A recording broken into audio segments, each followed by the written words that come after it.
All right, I wanted to make a video of how I installed these, the rear sight, this Dawson Precision rear sight. There's the part number. On a Smith Wesson M&P 22 Compact. I looked on YouTube, I couldn't find a lot of videos specific to the Compact. And so hopefully this will help somebody else out. So what I had to do was, the instructions say to remove the slide. Well, the thread adapter up there is, you're supposed to take a wrench and put it on there and crank that off, and that's kind of a pain in the ass. And so I didn't want to fool with that because I tried and it's on there pretty tight.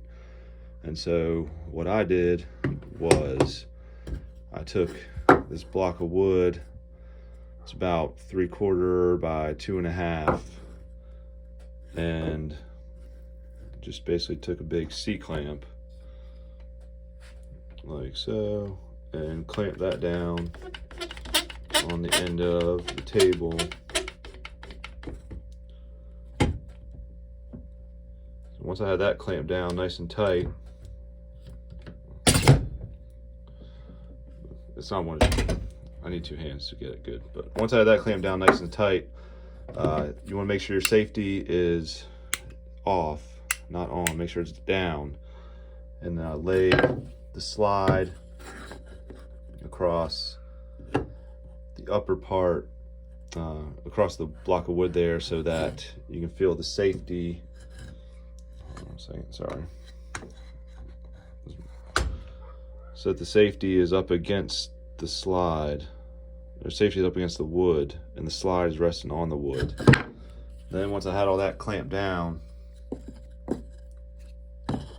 so basically once I had the wood clamped down and it was like that on the slide, I took the aluminum punch here that came with the sights. I started with the nylon and I was hitting it pretty hard and it wasn't coming out, so I switched to this aluminum punch and that knocked it right out once I hit it hard a couple times. The other thing that the instructions didn't really talk about was this is the old adjustable sight, which I wasn't really a fan of. That's why I wanted to switch to a solid sight. You need to make sure you back this screw out and loosen it some, because the screw actually goes down. There's a hole in the top of the slide where the screw can go down in there. And so if this is cranked down,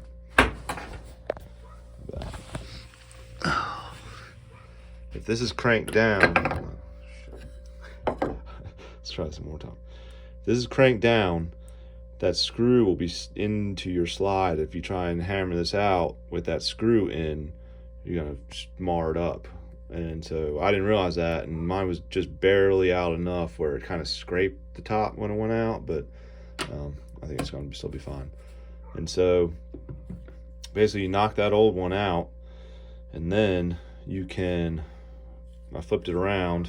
I didn't have to prop that wood up anymore the next time. I just, to drive the new one in, I just took the pistol and took a smaller clamp like so and just clamped the pistol, basically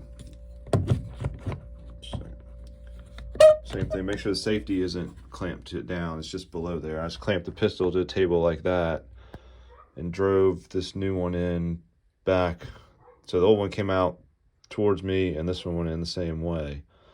And I just eyeballed it to make sure it was good. That's usually how I do it, just eyeball. But so it's pretty centered.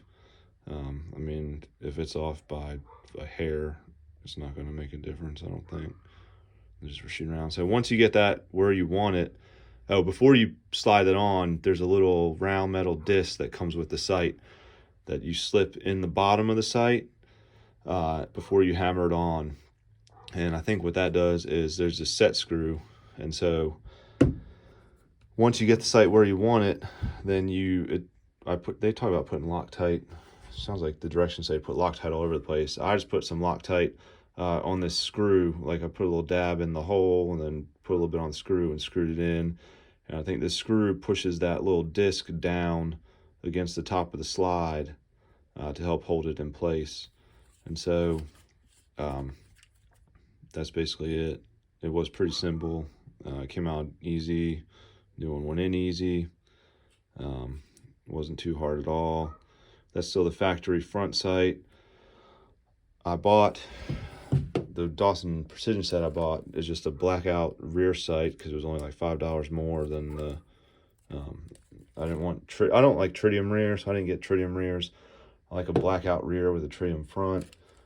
But so this one was like $5 more to get the front. My plan was to use this AmeriGlow sight up front, but it's supposed to be a 210 height, and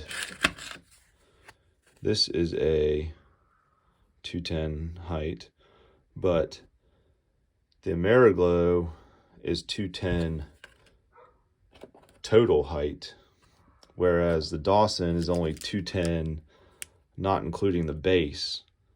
And so I used a caliper, tried to measure the base. It's roughly 0.065, 0.07. And so if you stick, basically that AmeriGlow is not going to work. It's going to be too short. But they only go from a 210, 230, 250, and then like a 305, I think. And so I don't know if the 305 would be too tall, but I'm definitely going to have to take this back and exchange this and see. But as far as getting that rear sight in, it was pretty easy. I could probably use it with this stock front sight if I wanted to. And it'll probably work just fine. I haven't tested out to see if it's the right height or how good the accuracy is. But the stock front sight here seems a little taller than the Dawson one. Let's see, but I don't know. We'll see. All right. Let me know if you got any questions. Thanks.